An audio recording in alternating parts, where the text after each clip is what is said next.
Vamos a ver ahora la parte más romántica, si se quiere, de esta cuestión, que es el secuestro de cadáveres, un tipo penal que se sancionó por una circunstancia particular.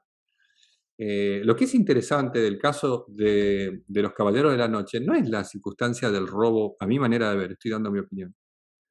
No, me parece importante la circunstancia del robo del cadáver y toda es una especie de tipo morbo pseudo zombie que a los autores le agarra de preocuparse por lo que pasó con el cadáver de la madre de los Dorrego. No, eso es importante. A mí me parece fundamental la defensa que hace Rafael Calzada de los Caballeros de la Noche. Rafael Calzada es el abogado de los Caballeros de la Noche. Después hace una donación de unos terrenos y de otro terreno más para una estación, y hoy ustedes tienen una localidad en la provincia de Buenos Aires que se llama Villa Rafael Calzada, conocido Rafael Calzada. Y hay una estación que se llama Rafael Calzada. Bueno, Rafael Calzada es un abogado. Rafael Calzada ejerce la defensa de los Caballeros de la Noche.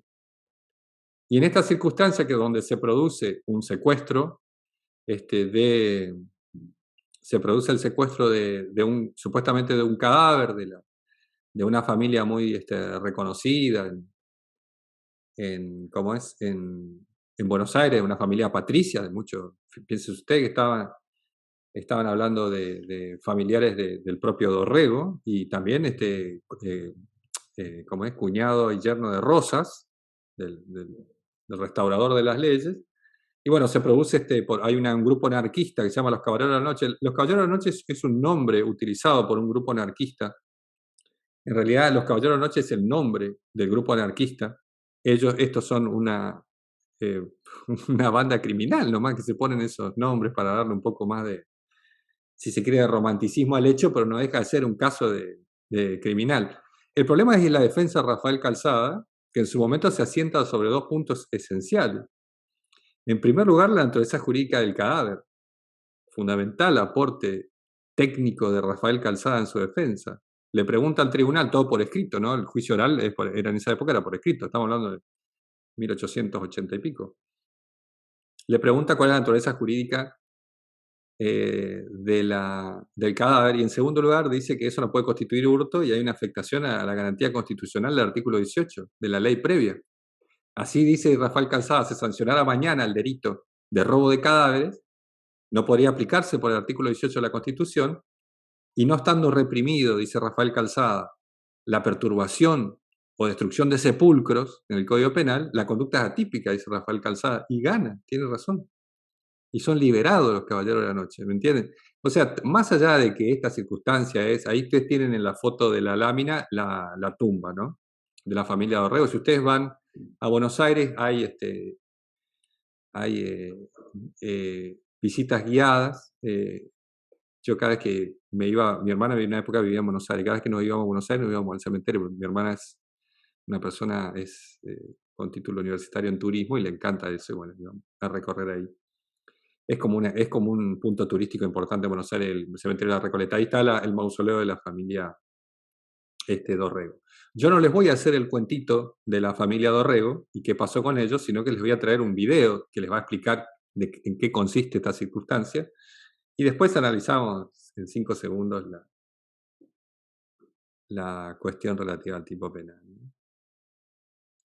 ¿Ustedes escuchan? No se escucha. En este momento el video no. Esperen un poco. Dame un poquito. Vamos a hacer. Ya sé qué pasa. Vamos a detener compartir pantalla. Vamos a volver a compartir. Y ahora van a ver cómo se va a escuchar.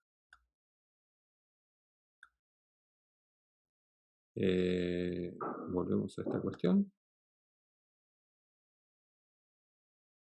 Bueno, les decía, vamos a dejar este breve video de explicación de la circunstancia de los Caballeros de la Noche, porque si yo hablo no. ¿Ahora sí se escucha? Los Caballeros de la Noche y el robo del cadáver de Inés Dorrego.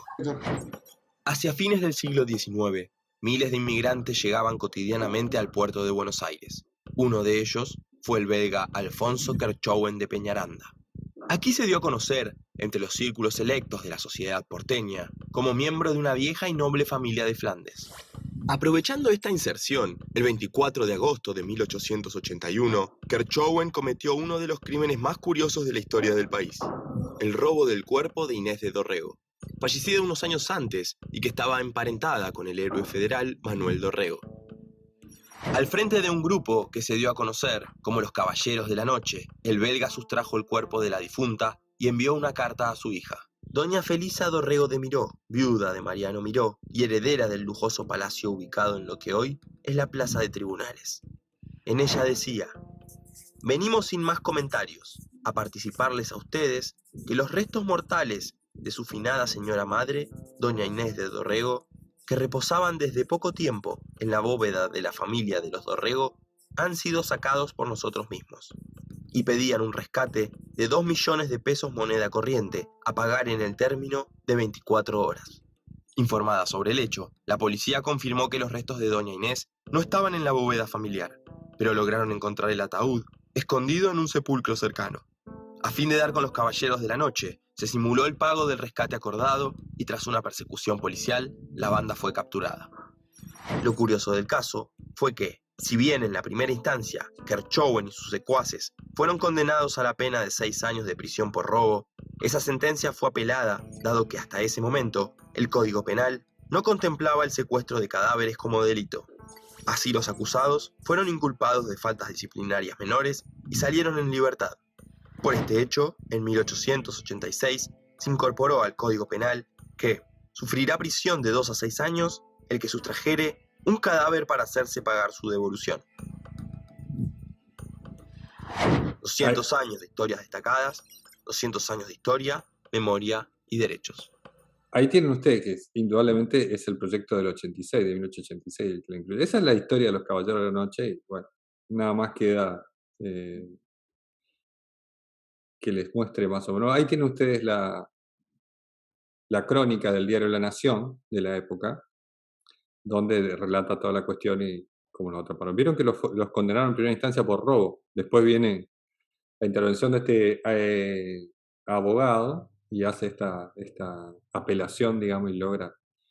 Los terminan condenando por una especie de contravenciones, que eran los famosos edictos de policía de la época, ¿no? Es una cuestión. Pero bueno, ahí tienen el tipo penal que se mantiene desde el proyecto del 86, de 1886, y que tiene una pena de 2 a 6 años que sustrajera un cadáver para hacerse pagar una devolución. Nunca sustrajeron el cadáver, porque no se lo podía sacar del cementerio, no podían salir del cementerio con un cadáver al hombro. Entonces lo que hicieron fue pintaron de rojo el cajón y lo escondieron en un sepulcro cercano que estaba abierto y lo encontraron al toque al cadáver de doña Dorrego. O sea, no es importante esa circunstancia, sino la circunstancia de la defensa y la aplicación.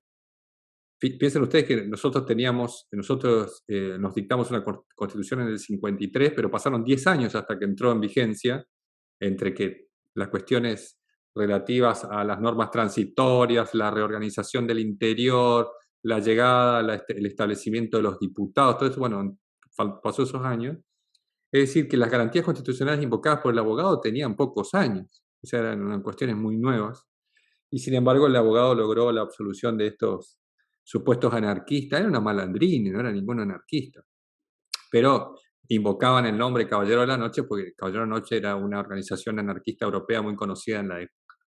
Así que bueno, quedó este tipo penal de sustracción de cadáveres que nunca más se volvió a usar desde el momento que se instauró. Y bueno, es uno de esos tantos tipos penales puestos a satisfacción de algunos poderosos. Piensen ustedes que la plaza de tribunales, la plaza que está enfrente del Palacio de Tribunales de la Corte Suprema, ahí estaba el famoso Palacio Miró, ¿no? El palacio del marido de la muerta. Bueno,